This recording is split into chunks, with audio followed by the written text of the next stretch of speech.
हाय दोस्तों, आप सभी को पता है कि 72वीं बीपीएससी का जो परीक्षा की संभावित तिथि है वो 26 जुलाई 2026 रखी गई है। 26 जुलाई 26 रखी गई। मैं भी इसके दृष्टिगत ही जो अपने अनुभव हैं पिछले बीपीएससी का उसको मैं आप सभी के सामने रखना चाहता हूँ। मैं चाहता हूँ कि जो विद्यार्थी ग्रामीण क्षेत्र से है या फिर जिनकी प्री कई सालों से नहीं हो पा रही है और जो 1 या 2 नंबर से छट जाते हैं, थोड़े थोड़े मार्क्स से रह जाते हैं, उनके लिए एक बेहतरीन अप्रोच और स्मार्ट स्टडी का जो पैटर्न है सामने लाया जाए और क्या कमियां रह जाती हैं, इनके वजह से उनके पीटी रुक जाते हैं, इन पे फोकस किया जाए और उनको एक प्रॉपर गाइडेंस प्रदान किया जाए ताकि उनका पीटी आसानी से हो सके। मैं आप सभी को बता दूं कि मैं 65वीं बीपीएससी की परीक्षा से जुड़ा हुआ हूं। तब से मैं बीपीएससी की तैयारी कर रहा हूं। मैंने 65वीं और 66वीं प्री दिया लेकिन मेरा नहीं हुआ था क्योंकि मैं जॉब होल्डर भी हूं और जॉब के साथ साथ परीक्षा की तैयारी थोड़ी सी कठिन होती है। मुझे भी पैटर्न नहीं मालूम थे, हम भी नए ही थे और ज़्यादा कुछ इसके बारे में पता नहीं था। अपने से जितना हो पाया मैंने किया लेकिन असफलता हाथ लगी। किसी कारणवश हम 67वीं का परीक्षा नहीं दे पाए। 68वीं में मैंने प्री क्वालिफाई किया था, उसके बाद मेंस दिया लेकिन मेरा मेंस नहीं हुआ। 69th में फिर से मेरा प्री नहीं हो पाया था और उसके बाद मैंने प्रण किया कि मैं बेहतरीन और स्मार्ट स्टडी के द्वारा अपनी तैयारी को नया अंजाम देंगे और 70वीं का प्री मैंने क्वालिफाई किया, उसका मेंस दिया और इंटरव्यू तक पहुंचा हूं। और उसके बाद अब 71वीं का जो प्री का एग्ज़ाम देने के बाद से जो मेंस हुआ उसमें मैंने शामिल होकर के उसका एग्ज़ाम दिया है। अभी उसका भी रिजल्ट पेंडिंग है। तो मेरा इतना एक्सपीरियंस रहा है बीपीएस। मार्डेन जी का एक बहुत ही अच्छा एक कोटेशन है या फिर विचार है जिन्हें कह सकते हैं। आइए देखते हैं। अपने जीवन में जो करना है, जो बनना है, केवल उसी पर अपना सारा ध्यान केंद्रित करें। उसे टालने के लिए कोई बहाना ना सोचें। अपने को थका हारा या परास्त न समझें, न अपने को बदकिस्मत या अभागा समझें। अपने दिमाग से इस विचार को निकाल दें कि आपको सोचे हुए कार्य में असफलता हाथ लग सकती है या भाग्य आपके खिलाफ है। ऐसे दुर्बल विचार ही आपके सफलता के शत्रु हैं। सबसे पहले आपको पॉजिटिव माइंडसेट के साथ, पॉजिटिव अप्रोच के साथ आगे बढ़ना होगा। आपको निरंतर इस दिशा में प्रयास रखना होगा, प्रयास करना होगा और कंसिस्टेंसी बेहद ज़रूरी है। अगर आप आज पढ़ रहे हैं, 2 घंटा एक्स्ट्रा पढ़ लिए, मान लीजिए 6 घंटा पढ़ना, अगर आप 8 घंटा 10 घंटा पढ़ लिए और नेक्स्ट दिन आप पढ़ाई बिल्कुल नहीं किए तो भी आपको सफलता नहीं मिलने वाली है। अभी आपका आज 11 जून हो गया और 26 जुलाई को संभावित तिथि है, तो आपके पास लगभग 40 से 44 के आसपास दिन और शेष बचे हुए हैं। इन 44 दिनों में यदि आप तन मन से लगते हैं इस परीक्षा के प्रति और स्मार्ट स्टडी करते हैं तभी जा कर के यह परीक्षा निकल पाएगा, वरना आपको असफलता हाथ लगने वाली है। तो आपके ऊपर डिपेंड करता है कि आप इसको कितना सीरियसली लेते हैं। अगर आप तन मन से लग जाइएगा, दिन रात एक करके पढ़ाई कर दीजिएगा तो आपका पीटी रुकने वाला नहीं है। इतना मैं गारंटी के साथ बोल सकता हूँ। आइए आगे बढ़ते हैं। मैंने इसके लिए थोड़ा सा स्मार्ट अप्रोच अपनाया है।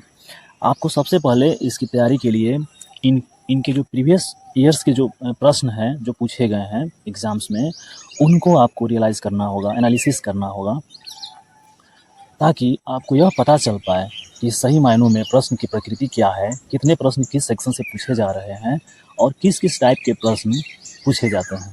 तो टॉपिक वाइज और थीम वाइज आपको थोड़े से आइडिया मिलेंगे और उसके माध्यम से आप नेक्स्ट 72वीं की तैयारी के लिए अप्रोच अपना करके स्मार्ट स्टडी कर पाएंगे और अपनी कमियों को दूर कर पाएंगे कि हमारी कमियां कहाँ कहाँ हैं, हम किन सेक्शंस में थोड़ा सा अच्छे हैं और किन में ज़्यादा ख़राब हैं, कहाँ पे हमारी कमियां हैं और जहाँ पर आपकी कमियां हैं उनको दूर करके उन्हें बार बार रिवाइज करके आप एक अच्छे विद्यार्थी, एक अच्छे एग्जामिनी परीक्षार्थी कह सकते हैं, बन सकते हैं। आप परीक्षा को मतलब कि आसानी से क्वालिफाई कर सकते हैं। तो आइए देखते हैं इसमें देखा जाए तो आपको history, science and tech, current affairs, Bihar special, geography, polity, economics और मैथ रीजनिंग से प्रश्न पूछे जाते हैं।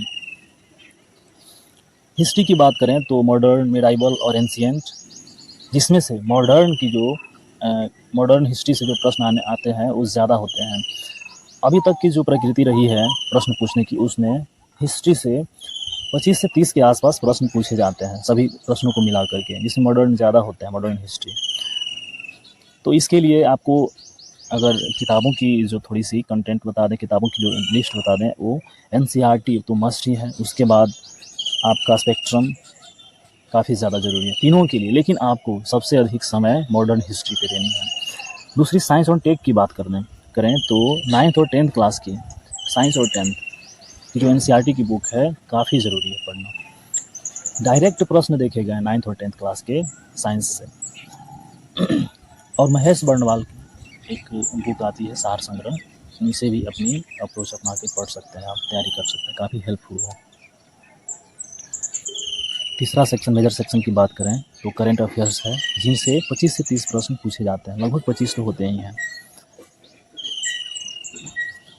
इसे टैकल करने के लिए भी आपको कोई एक मैगज़ीन, मैंने नाम लिख दिया है लेकिन आपको कोई एक मैगज़ीन अपने रुचि के अनुसार पिक करनी है और उससे मल्टीपल रिवीजन करना है, जितना हो सके 4 बार 5 बार 6 बार आपको ज़रूर पढ़ने हैं।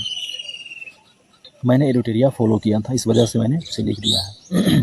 और आपको पढ़ते वक्त प्रीवियस ईयर का भी थोड़ा सा इसमें एनालिसिस ज़रूर करना है कि किस तरह के प्रश्न पिछले कई वर्षों में कई एग्ज़ाम्स में प्री के पूछे गए हैं, ताकि उनसे हमें कुछ आइडिया लग सके और अभी जो वर्तमान में तैयारी कर रहे हैं वैसे नेसर की तैयारी हम कर सकें। स्मार्ट स्टडी बेहद ज़रूरी है। ज़्यादा कुछ पढ़ने से ज़्यादा अच्छा है कि अगर थीम वाइज, टॉपिक वाइज आपको अगर प्रश्न मिल जाते हैं तो उन्हें बार बार मल्टीपल रिविज़न करें। चौथा मेजर सेक्शन है बिहार स्पेशल का, इससे भी 15 से 20 क्वेश्चन लगभग पूछे जाते हैं। इन चारों सेक्शंस को मेजर सेक्शन जिन्हें हम कह सकते हैं, इनसे लगभग 100-110 के आसपास प्रश्न पूछे जाते हैं और यही प्रकृति भी रही है प्रश्न पूछने की। उसके बाद हम पॉलिटी देख सकते हैं। बिहार स्पेशल के लिए प्रीवियस ईयर क्वेश्चन का रिवीजन कर लें और एक कोई बिहार स्पेशल का बुक भी ले लें। मैंने एडिटोरिया का बिहार स्पेशल का जो पतली सी बुक आती है उससे फॉलो किया था, आप अपने रुचि के अनुसार ले सकते हैं, कोई इसमें ज़बरदस्ती की बात नहीं है। पॉलिटी के लिए लक्ष्मीकांत तो मस्ट है। उसके बाद महेश बर्णवाल की जो एनसीईआरटी सार संग्रह है उसे मैंने फॉलो किया था और इतना काफ़ी होता, पर्याप्त है पॉलिटी के लिए। ज्योग्राफी की बात करें तो इंडियन ज्योग्राफी और वर्ल्ड ज्योग्राफी दो इसमें सेक्शंस हैं, जिसमें इंडियन ज्योग्राफी से ज़्यादा प्रश्न होते हैं और इसके लिए एनसीईआरटी और महेश बर्णवाल का सार संग्रह दोनों आवश्यक है पढ़ाई करना। वर्ल्ड ज्योग्राफी के लिए भी महेश बर्णवाल पर्याप्त है, थोड़ी सी एनसीईआरटी भी पढ़ सकते हैं। एनसीईआरटी 11th और 12th का जो एक फिजिकल ज्योग्राफी और इंडियन ज्योग्राफी आता है, भारत का भौतिक विभाजन, वो रिलायबल है और उतना पर्याप्त है इसके लिए। उसके बाद इकोनॉमिक्स से प्रश्न पूछे जाते हैं, इसमें भी वहीं 10 से 12 क्वेश्चंस रहते हैं। इसमें सबसे ज़्यादा ज़रूरी हो जाता है बिहार बजट और economic survey. Bihar budget economic survey बहुत ज़रूरी है पढ़ाई करना, इसके बिना शायद आपका इकोनॉमिक्स वाला जो सेक्शन है अधूरा रह जाए। सेंट्रल बजट को भी 1-2 बार पढ़ लेने की आवश्यकता है, ताकि अगर प्रश्न पूछे जाएँ तो छूटे नहीं इनसे। उसके बाद रीजनिंग और मैथ, ये तो फिक्स्ड पैटर्न है। रीजनिंग और मैथ से आपको 10 प्रश्न पूछे ही जाएंगे, कभी मैथ्स के कम और ज़्यादा हो जाते हैं, बट रीजनिंग इस बार 71st में रीजनिंग के 10 के 10 क्वेश्चन थे, मैथ्स एक भी क्वेश्चन नहीं थे। तो आपको माइंडसेट बना के रखना है कि अगर केवल रीजनिंग से प्रश्न पूछे जाएँ तो भी कर पाएँ। तो मैथ और रीजनिंग दोनों अगर आप बेसिक्स कर लें, बेसिक्स और प्रीवियस ईयर्स के जो क्वेश्चंस हैं उनसे ही केवल अगर आप रिवीजन कर लेते हैं तो पर्याप्त है, इसके लिए आपको और कहीं देखने की ज़रूरत नहीं है। तो ओवरऑल हम देखें कि सबसे पहले आपको 68वीं से लेकर के और 71वीं तक के जो प्री के प्रश्न हैं उन्हें बहुत सावधानीपूर्वक और एनालिसिस बेस्ड पढ़ने की आवश्यकता है, ताकि परीक्षा में जो प्रश्न पूछे गए उनकी प्रकृति और आगे प्रश्न पूछे जाने के बारे में आपको आइडिया लग सके, तो काफ़ी ज़रूरी है।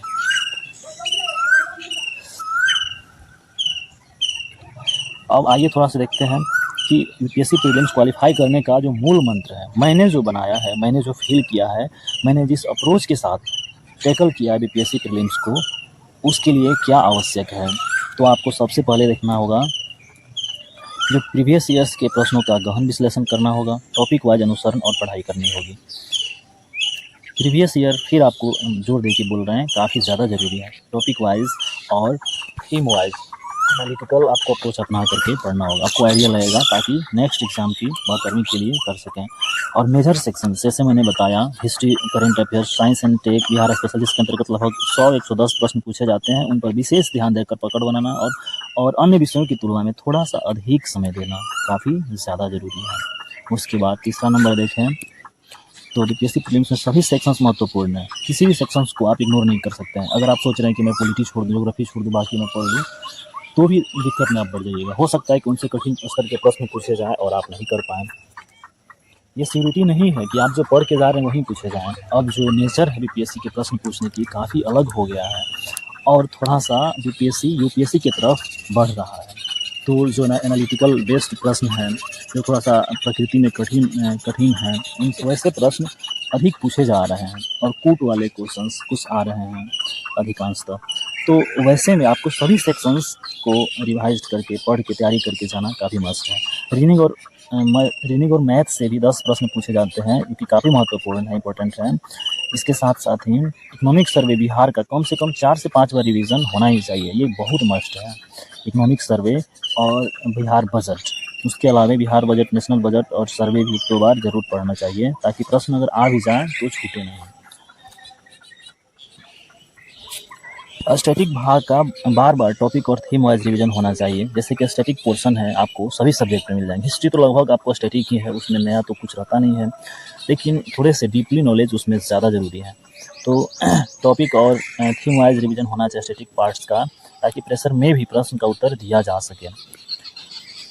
नेक्स्ट देखते हैं कि करंट अफेयर्स का स्पेशल प्रिपरेशन होना चाहिए। प्रीवियस ईयर से सीख लेकर theme wise, topic wise study बेहद ज़रूरी है।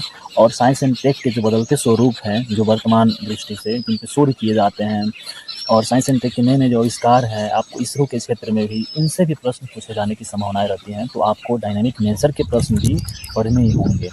ओवरऑल स्मार्ट स्टडी और मल्टीपल रिवीजन बीपीएससी प्रीलिम्स में सफलता के मूल मंत्र है। एग्जैक्टली देखा जाए तो एकदम ज़रूरी है मल्टीपल रिवीजन और स्मार्ट स्टडी। आपको टाइमिंग फिक्स करने होंगे, प्रत्येक विषय पे हमें कितना समय देना है, किस विषय में हम थोड़े से वीक हैं, कहाँ पे हमारी कमियां हैं, उन्हें पॉइंट आउट करके आप उनमें सुधार कर सकते हैं ओवरऑल। और आपसे ज़्यादा अच्छा किसी और को नहीं पता है कि आपको कहाँ कमियां हैं, कहाँ आप अच्छे हैं किस विषय में। तो जहाँ पे आपकी कमियां हैं उन पे ज़्यादा समय दीजिए और काम कीजिए, उन्हें ठीक करने की कोशिश कीजिए। अभी तो डिजिटल वर्ल्ड है, आपको यूट्यूब पे तमाम जगह से आपको अनेक प्रकार के सोर्स मिल पाएंगे और आप इन कमियों को दूर कर पाइएगा। जहाँ भी दिक्कतें आती हैं आप तो उनको दूर करने का प्रयास कीजिए। हमें भी टैग कर सकते हैं, हमें भी कमेंट्स में लिख सकते हैं आप, हम भी कोशिश कर सकते हैं। देखिए, कोई भी व्यक्ति 100% जानकार तो नहीं होते हैं, बट आदमी कोशिश करेगा कहीं ना कहीं से उसका आंसर देने के लिए। और दूसरी बात, आपको बहुत सारे एआई का ज़माना, एआई से बहुत सारे प्रश्नों का आप उत्तर जान सकते हैं। अपने से भी आप लोग बहुत सारे रिवीजन कर सकते हैं। बस समस्याएं हैं तो सिर्फ और सिर्फ आप में, कि आप कितना अप्रोच के साथ, कितना समय दे के पढ़ाई कर पाते हैं और किस सेंस के साथ आप पढ़ रहे हैं। आगे बढ़ते हैं। स्टैटिक सब्जेक्ट्स के लिए एनसीईआरटी और डायनेमिक, करंट अफेयर्स ईटीसी के लिए, इत्यादि के लिए कोई एक बुक का मल्टीपल रिवीजन होना चाहिए। मल्टीपल रिवीजन फिर एक बार हम कहना चाहेंगे, ज़रूर करनी चाहिए। पूरी तैयारी में आप टॉपिक से नहीं भटक सकते हैं। आपको टॉपिक पता होना चाहिए कि किस विषय पे हम तैयारी कर रहे हैं और किस पे हमको फोकस्ड रहने की आवश्यकता है। कंसंट्रेशन बहुत ज़्यादा ज़रूरी है। पढ़ाई एक तपस्या ही है, इसे मजाक नहीं बनाना। ये नहीं पढ़ाई कर रहे हैं, गाना सुन रहे हैं, यानी इधर कुछ कर रहे हैं, इधर कुछ कर रहे हैं, नहीं। आपको बिल्कुल कंसंट्रेट होकर पढ़ने की ज़रूरत है।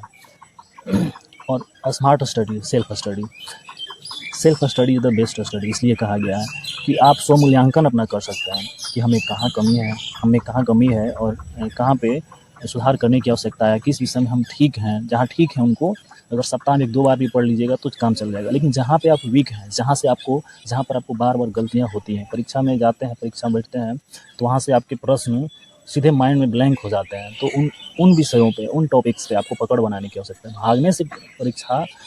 भागने से मामला सॉल्व नहीं होगा, आपको निरंतर प्रयास करना ही होंगे, तब जा करके वो सारी समस्याएं दूर हो पाएंगी। तो पढ़ाई एक तपस्या था। पढ़ाई के समय कंसंट्रेशन काफ़ी ज़रूरी है। हाँ, आपको एक प्रतिदिन की जो प्रारंभिक अवस्था है, अर्थात जब शुरुआत करेंगे पढ़ाई के लिए, तो उससे पहले 5 से 10 मिनट का एक क्या बोलते हैं इसको, योगा कह लीजिए या फिर मेडिटेशन कर लीजिए, ताकि माइंड फ्रेश रहे। और उसके बाद पढ़ाई में लगिए, अनुलोम विलोम थोड़ा सा कर लीजिए, ताकि कंसंट्रेट करने में, फोकस करने में आपको मदद मिल सके। मेरा बीपीएससी तैयारी यूट्यूब पर आने का एक ही मकसद, मैंने पहले ही बताया कि ये जो 1-2 नंबर से बाहर होने वाले विद्यार्थी हैं और नए विद्यार्थी, निस्वार्थ भाव, निःशुल्क सहायता मार्गदर्शन प्रदान करना है। मैंने जो फेस किया है अब तक, बहुत सारी समस्याएं हैं, उन समस्याओं को कैसे दूर करके आदमी आगे बढ़ सकता है। अगर आप गिव अप कर दिए तो फिर आपकी कहानी वहीं से ख़त्म हो जाने वाली है। आपको गिव अप नहीं करना है, आपको यह दृढ़ करना है कि चाहे कुछ भी हो जाए, चाहे परिस्थितियाँ कैसी भी क्यों ना हो, हम इस परीक्षा को विकल्प करके ही रहेंगे, इसमें सफलता अर्जित करके ही रहेंगे, तब जाके। और उसके प्रति आपको लगना होगा, केवल कह देने से या फिर ठान लेने से नहीं होगा, आपको अप्रोच अपनाना होगा अपना उसके लिए, और तब जाके आपको सफलता मिल पाएगी। परीक्षा की तैयारी के दौरान आपको काफ़ी उतार चढ़ाव आते रहते हैं, परंतु कंसिस्टेंसी के साथ स्मार्ट स्टडी करके इन बचे हुए समय में ही सफलता अर्जित की जा सकती है। अभी 44 दिन है, अगर आप इससे अब जा कर के अगर आप समय को ज़ाया करेंगे तो ऐसा संभव है कि आपको सफलता नहीं मिले। अभी भी समय है, ये लास्ट समय है आपके पास। इन समय में भी आपको परीक्षा में सफलता अर्जित हो सकती है, प्राप्त हो सकती है, लेकिन अब आप अगर समय को ज़ाया करिएगा तो शायद सफलता ना मिले। तो इसलिए आज से ही लगना होगा आपको, और एक अपना स्मार्ट स्टडी का एक अप्रोच बनाना होगा, टाइम टेबल बनाना होगा। प्रत्येक विषय के लिए आपको समय फिक्स करने होंगे, आपको सोशल मीडिया से थोड़ी सी दूरी बनानी होगी, और ज़रूरत की सामग्री के लिए सोशल मीडिया पे एक्टिव रहें। जैसे कोई प्रश्न आपको नहीं आ रहा है तो आप उनके बारे में जान सकते हैं, पूछ सकते हैं। अगर आप किसी सोशल मीडिया ग्रुप से, व्हाट्सएप या फिर टेलीग्राम से जुड़े हैं तो रिलायबल, अर्थात आपके बीपीएससी में सहयोग करने वाले ही चैनल के माध्यम से, या फिर जो वैसे चैनल हैं जहाँ से आपको पढ़ाई मदद मिल सकती है, उनसे ही जुड़े रहें। बाकी जितने भी अनवांटेड हैं उन्हें आप इग्नोर करें। पढ़ाई तक कम से कम आप थोड़ी सी इस पे फोकस्ड ज़्यादा रहें तो ज़्यादा अच्छा रहेगा। मैंने जो शुरू में कोटेशन दिया वो आपके लिए हमेशा कारगर होगा, अमृत के समान है, उसे एक बार ज़रूर आप पढ़ें। जब भी पढ़ाई शुरू करें तो उसे पढ़ाई शुरू करने से पहले एक बार ज़रूर पढ़ें और उसको अमल में लाएं।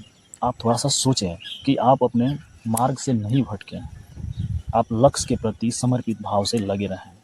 यह थोड़ी सी लंबी रेस का एक दौड़ है, लेकिन सफलता बहुत खुशी देने वाली होगी अगर आप इसे कर ले जाएंगे। बीपीएससी की तैयारी में अगर आप सफलता अर्जित कर पाएंगे तो चलिए फिर मिलते हैं, तब तक के लिए जय हिंद।